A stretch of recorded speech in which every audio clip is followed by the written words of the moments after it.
Hi again, and welcome to an episode of Jabba in the Hut. Yes, shit has truly hit the fan. My God, in the last 24 hours from 10 o'clock last night, there I was, lying in my bed, not worrying about the world, looking at TikTok videos and just relaxing before I went to my slumber.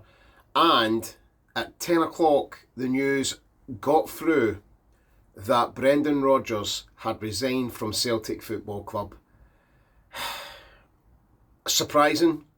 Kept me awake for a little bit more time, like maybe an hour, before I actually got to bed, before I actually got settled and fell asleep. And that was just because I just kept on thinking, like, what happened? What's going on? You know, like, why did this sudden news have to happen tonight on a Monday night at 10 o'clock? Now, the only thing I can say is on this matter is that the board were quick to suddenly get people in to make sure that that position was full, just for the interim, just to make sure that things are okay for the up-and-coming game against Falkirk. And that's fine. That's okay. I can understand that, and I respect that, because again, it's like when Brendan left the last time, we got Neil Lennon in straight away. So it's a carbon copy of certain things that have happened in the past. And Neil Lennon didn't do too bad until it came to a really, really bad COVID season, and it kind of ruined Lennon's expectations. But we're not on here to talk about Neil Lennon. Obviously, he's not going to get the job at any time soon, and if he does, then it'll be absolutely ridiculous, and that board just need to basically pack their bags and get out and just leave, which I think wouldn't be too far now in the board leaving. I'll be brutally honest, because Brendan Rodgers resigning just shows how much this board haven't backed a good manager. And I'll say that Rodgers is a good manager. I know in the last video I was saying that we need a change. Maybe Rodgers needed to step down, and he has, because the team just aren't performing. But that doesn't mean he's still not a good manager. I just think he's fell out with the board. The board have fell out with him, and it's just a terrible, terrible state of affairs. And plus the fans just aren't happy as well with the board, and their cheapskating, and you know, the recruitment policy, and the way they structure things and stuff like that. It just shows no ambition. So the fans, Brendan Rodgers and the board are all angry at each other. It's just people being angry at each other, and it's terrible, and it's a terrible, terrible feeling. But we have to kind of stand in collective towards getting this board out. Unfortunately, Brendan Rodgers has suffered in this case, and I'll be honest about that. I mean, straight after Brendan Rodgers resigned, there was a statement from Dermot Desmond acting like a teenage schoolboy that had just found out that he wasn't getting his pocket money at the fucking weekend. I'll be honest about that. It is sickening to find out that a head chairman, or a head shareholder for that fact, is putting out comments in statements like that. Surely that has got to be read by somebody and basically told, look, you can't put this out, because this is basically just you saying nothing's your fault, it's mere Brendan's fault, Brendan's the one that didn't want to play, and gives your money. That's it. That's all we're getting from that. And it's just the same rigmarole. It still fills the fans with speculation and just doubt, major doubt, that this board can handle any prolific manager.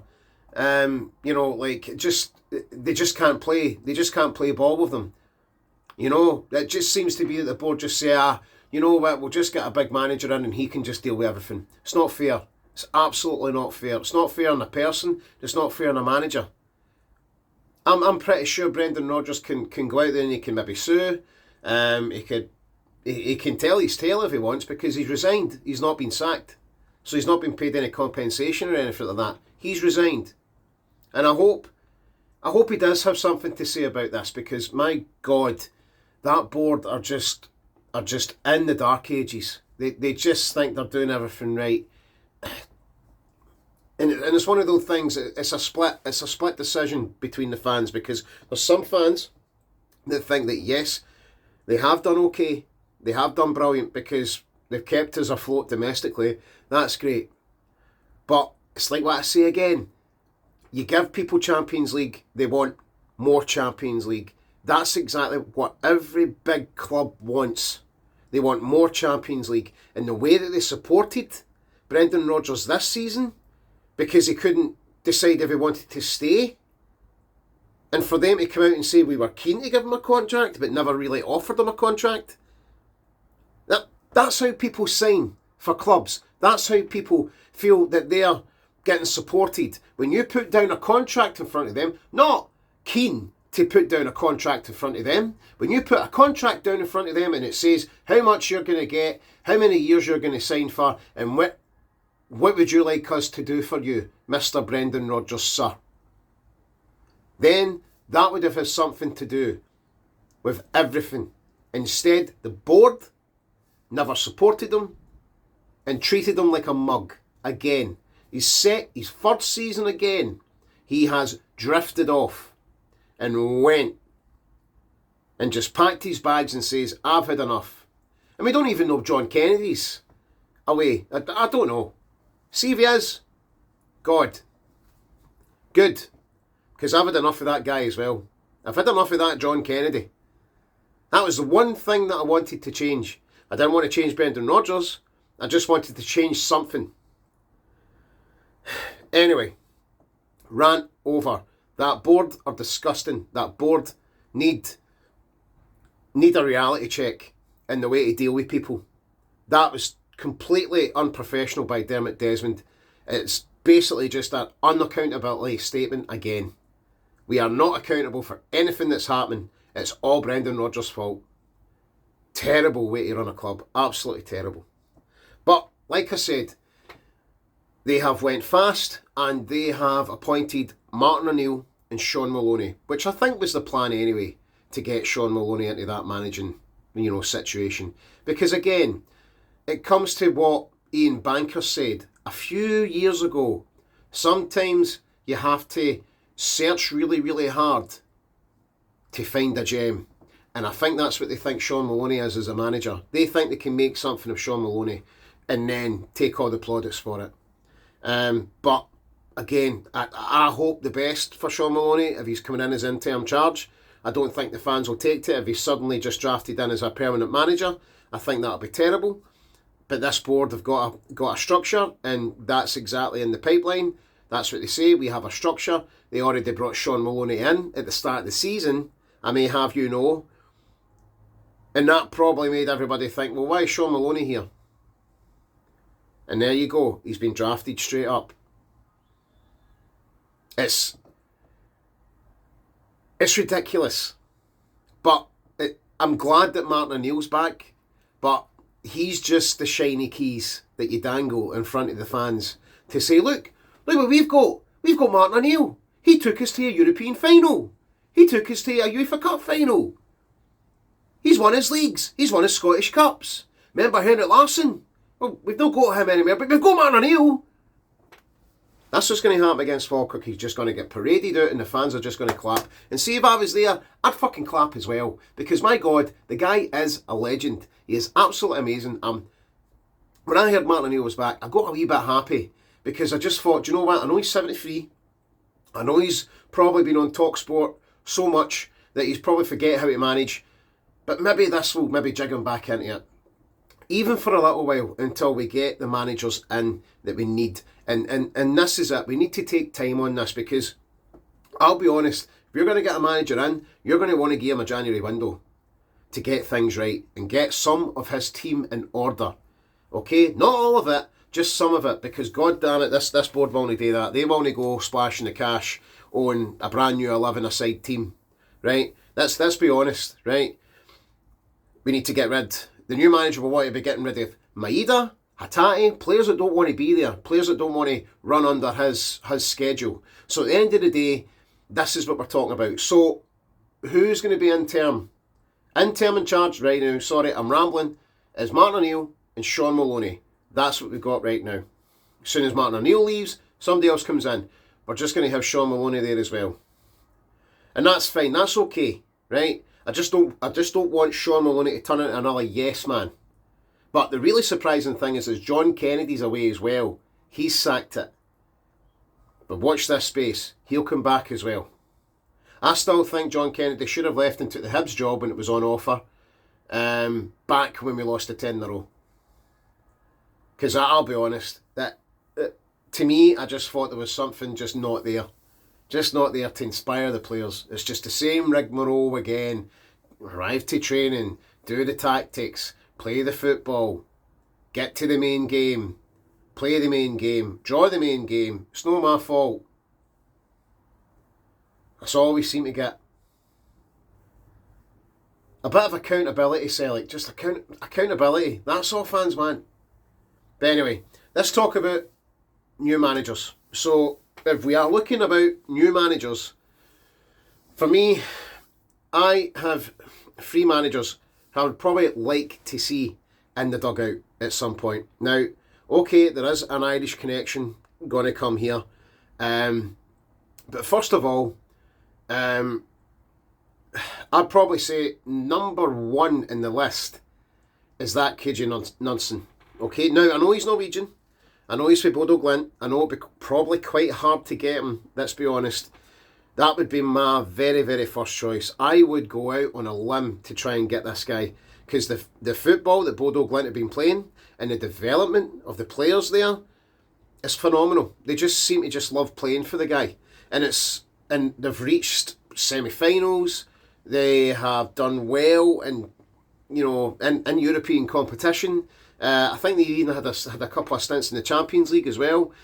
This is what I'm talking about. This is the kind of thing that Celtic want. They want to play attractive Celtic football. Whether Celtic board can try and convince them to come in order to deal with their fucking shenanigans is something I don't know. I think it's a very, very, very, very high chance of him not coming because he'll just want to be at a club that's stable, like Bodo Glint. That's very stable. The fans are happy. The guy seems to have it nailed on every season for them. Not like, I mean, I don't know if they've won that many leagues or stuff like that, but they have won the Norwegian league a good few times. And again, their European record is phenomenal, and they play some good stuff. So I'd really like KJ Nunson, and I don't know if I'm saying his name right, but I'll get there if he signs for Celtic. My other choice is Kieran McKenna from the ex-Ipswich boss. I think he's still at Ipswich, I don't know. Kieran McKenna.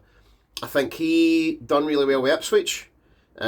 He's Irish, obviously. I think he'd do well with Celtic. I really do. But he's my second choice. I would say if we couldn't splash the boat and get him, I think there's probably a chance that we could get him.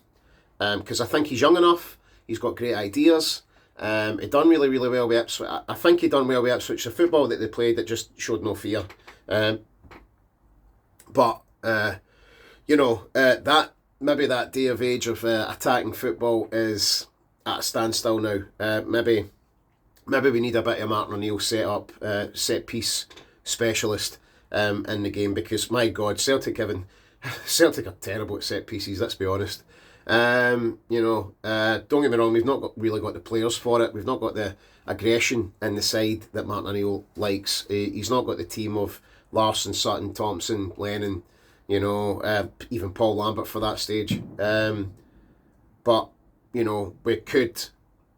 that could be something that we could work on as set pieces, because in hard games like we have now, there's more teams that sit about 11 men at the back and just hope they get a draw, and that's what I was saying. Like the development of each team in the Scottish League is kind of getting better. I mean, you've got Jim Goodwin, who's at Dundee United. Now, don't get me wrong, I know they're not really sitting pretty, but I think they are still a dangerous team to play against.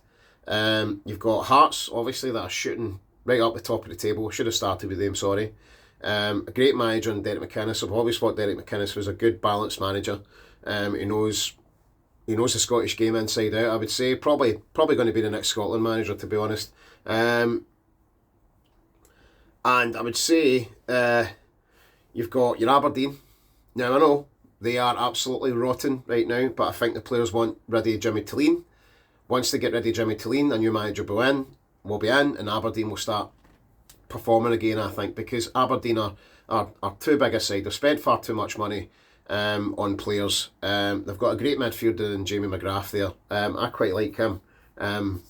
I just think that that'll be something going forward. As soon as they get a new manager in, they'll start shooting, winning games again and stuff like that. Then you've got your Hibs that are playing some good football. David Gray has done phenomenal with them. I think he's doing really, really good stuff with them, and they're playing some good stuff. And again, they are a dangerous side. And you can't falter Motherwell as well. Like, Motherwell can always take a few points off you as well. So that's what I'm saying. Like, that there is teams in the Premier League that will become better as the season goes on. Hearts might fall away if they don't invest in January, and it's just stuff like that. So yeah, you're hoping that the new manager that comes in for Celtic gets that kind of open door to get the players in that he needs, or at least half the players in that he needs, because at the end of the day, we need to try and challenge for this league. It's not going to be that easy for Hearts to get, because people are already saying that they'll win the league. I mean, even Martin O'Neill said it before he taken the Celtic job. But this is Martin O'Neill's side now, at least for the month coming, until we get somebody in. And if Kieran McKenna wants to come in and get his team sorted, there's a lot of Championship players I'm sure he's got his eye on, and Celtic will probably say, well, come down to Celtic, play for a couple of seasons, get European experience. It'll do your career a world of good if you can handle it in Scotland. Then, if he doesn't come, my third manager, who I think would definitely take the job, is Damien Duff. Done very, very well with Shelburne. I think there's something in there with him. I remember when he was helping Neil Lennon, and he was really influential with some of the players there to help us get along the line there, to help us win that treble. I would say I'm a big admirer of Damien Duff as well. Damien Duff is one person who I can see getting that job. I can see him getting it. Kieran McKenna's a bit of an 8. You know what I mean? Like, I think 8. But if you're saying to me Damien Duff, I think Damien Duff. People are saying Robbie Keane and stuff like that, but I don't fancy Robbie Keane. Robbie Keane's got an ego, just the same as Brendan Rodgers. Obviously Damien Duff might have an ego, but I can generally see him doing well at Celtic, especially the form that he's put on with Shelburne. I don't know where he is now. I don't know what he's doing. But even if he comes in as a support role, I would love to see Damien Duff back at the club. Absolutely love to see it, because I think he's forward thinking. He's good with the players. He's probably good at seeing a talent, to be honest, and that's exactly what the Celtic board want. They want someone to come in and see a talent. That's the three main managers that I can see coming back to Celtic. People are saying Ange Postecoglou. Like I said before, I think you need to, if you've got the chance to at least try something new, you may as well do it right now. You may as well do it. Not when you're sitting top of the league. I'm sorry. This might anger people, but if you're at the top of the league and you bring in a manager that's young and can't cut it, it messes with their career. You may as well give the guy a chance. If you're sitting back, and at least it gives a good chance of winning games and getting his philosophies across and getting the players believing, and then coming close to a league that we might even win it, then I think that gives that manager a good start, I think, especially in Kieran McKenna, because again, everyone, friends who are watching this, this is probably the route we have to go down, because I can tell you now, that board aren't going to be around for long. And the reasons why I'm saying this is because they haven't updated the stadium.